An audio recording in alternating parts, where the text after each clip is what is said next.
So I did a presentation in front of 20,000 people, guys, a few years ago, and I talked about the 4 tactics that CEOs can use to self-manage. Number 1, practice discipline, not motivation. So, everyone talks about like motivating teams. I don't believe you can do it. Motivation is externally getting an organization or a person or a customer to do something that may be outside of their interest. So imagine getting up in front of people and waving your arms and minor threats and asking questions that you know the answer to. Motivating is momentary. And so what you want to be thinking about is, how do you inspire? If Mo's on the outside and that's a pumping up of people, inspiration is asking the question of that person, what do you want? How does this meet your needs? And so here's why this matters. One of my portfolio companies did a recent survey, and we learned that 94% of Gen Z and millennials, probably most of your teams, about 60% of the work population, about 75 in a few years, that 94% of them self-identify as entrepreneurs. And of that same group, about 2/3 are doing the side hustle. So entrepreneurship is intrapreneurship. And so your ability to get inside of your employees and find out what motivates them will not only help you get the most out of them, but it will also help you retain them, and it'll help you keep them focused on the things that actually matter to your business. And so I'm gonna give you a piece of data. It's gonna freak you out. You're gonna love it for some people who are out there doing this. But of those 2/3 of people who are side hustling, 75%, 3/4 of them would actually leave your company if their side hustle met the revenue. Oh my God. Can you imagine that all it takes is for that great employee, your best producer, your best salesperson, your best product marketing person, the guy who you rely on every day, your chief of staff, your admin, all it takes is for them to make what they're making at your company to immediately leave. Now, how you show up as CEO or president or founder or senior executive, that will influence that. So these 4 tactics are not just about you. Think about everything that you do as a leader is helping your organization be best. So number 1, I want to get you focused on discipline. That's about you.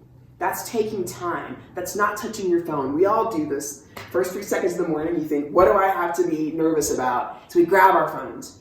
Work out of that. Exercise. Go home at the right time. Don't drink every night. Take water as the nourishment for your body. Have great friends.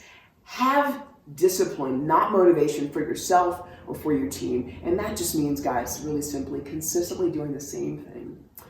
Use morning pages. So during one of my toughest career moments, and I've had a couple of them, Morning Pages, which comes out of The Artist's Way, was really a methodology, a self-soothing tool. It was a way to, at the beginning of the morning, do a couple things to let go of any emotion I was having, to set the intention for that day, and also to express gratitude. If you guys saw the number of journals I had, you would be amazed. It would take up, an Escalade.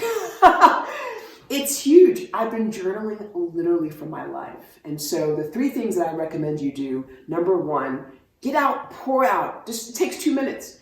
Everything on your mind, everything you're thinking about, number 1. Number 2, set an intention for the day. My intention for the day is to talk to the skip levels inside of my organization. I'm going to spend all my time today meeting with the people who work for the people who work for me. And I'm going to just ask them one question. What would it take for this job to be so fulfilling that you hired your brother or sister? But really, setting an intention is such a powerful thing because you go back to it. I mean, in my roughest times, I not only write it in my journal, but I'd write it on a sticky and I would put it on my phone. And so whenever I was getting distracted, I would look at that intention. Today, I'm going to tell stories about every customer I've interacted with in the last 30 days. And I had it as an intention. Or I'm going to call every person who has left us as a customer, and I'm going to do whatever I can to win them back. That's an intention. So that's number 2. Number 3, I want you to take time to reflect. You know, one of the things that I've learned, I wrote this book, and part of what came out of it was a real reflection of what was happening year over year, week over week, month over month, role after role. And what we don't often realize as entrepreneurs is how much we're learning, how much we're growing, the relationships that we're building. But when you reflect at the end of the day, you actually see patterns. And so one of the things I did, and this has worked so marvelously for all of my mentees, every day when I got home, my mind would be racing during the drive. I would open up the voice notes app in my phone, and I would record 6 to 10 minutes of just what happened. And then on the weekend, on a hike or a run or working out, I would actually replay all of those. And what you find, again, warriors treat entrepreneurship as a spiritual growth discipline, an opportunity. And so everything that's happening to you is making you more valuable. So that third thing is take time every day, do something for yourself, and record it. So I would record those before I stepped into the house because I wanted to see what had happened.